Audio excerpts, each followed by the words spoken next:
അപ്പോ ഈ സിന്ധു കൃഷ്ണയുടെ അച്ഛനായിട്ടുള്ള വ്യക്തി ഇടക്കാലത്ത് മരിച്ചിട്ടുണ്ടായിരുന്നു. അതിനുശേഷം സിന്ധു കൃഷ്ണയുടെ അമ്മ ഒറ്റയ്ക്കായി, അല്ലെ?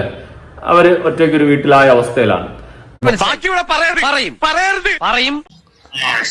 ഞാൻ എന്തായാലും ഇങ്ങനെ ദിവസങ്ങൾ എണ്ണി ഇരിക്കുകയാണ് മക്കളെ എന്റെ കുട്ടികളെ കാണാൻ.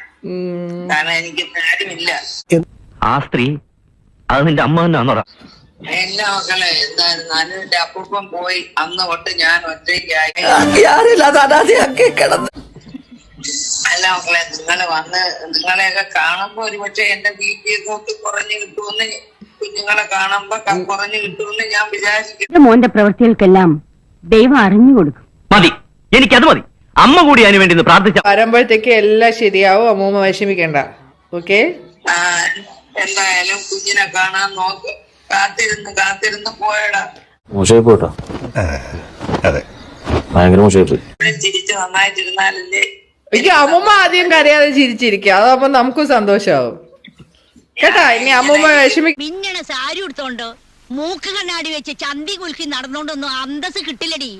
ആ ഗുണം ജനിക്കുമ്പോഴേ കിട്ടണം. തൻവിയുടെ വീഡിയോ കാണാൻ. നമ്മുടെ തൻവി എല്ലാവർക്കും അറിയാലോ, ഇവരെ കസിൻ, ഒരു റിലേറ്റീവ്സ് ഒക്കെയാണ് തൻവി. എന്നെ കുഞ്ഞിലെ മുതലേ എന്റെ അപ്പൂപ്പൻ അമ്മൂമ്മയാണ് വളർത്തിയത്. ഞാൻ മാസം അങ്ങോട്ട് പൈസ അയച്ചു കൊടുക്കുക. അവസാനം കാനഡയിൽ കിടക്കുന്ന തന്നി വരേണ്ടി വന്നു അമ്മമ്മയ്ക്ക് കൂട്ടിന്. എന്ന് പറഞ്ഞാൽ മോശം അഭിപ്രായം കുടുംബത്തെ പറ്റി നാട്ടുകാർ. ഈ കുട്ടിയുടെ സ്വന്തം അച്ഛനും അമ്മയ്ക്കും അല്ല കുട്ടി ചെയ്യുന്നത്, കുട്ടിയുടെ അപ്പൂപ്പനും അമ്മൂമ്മയ്ക്കും വേണ്ടിയിട്ടാണ് ചെയ്യുന്നത്.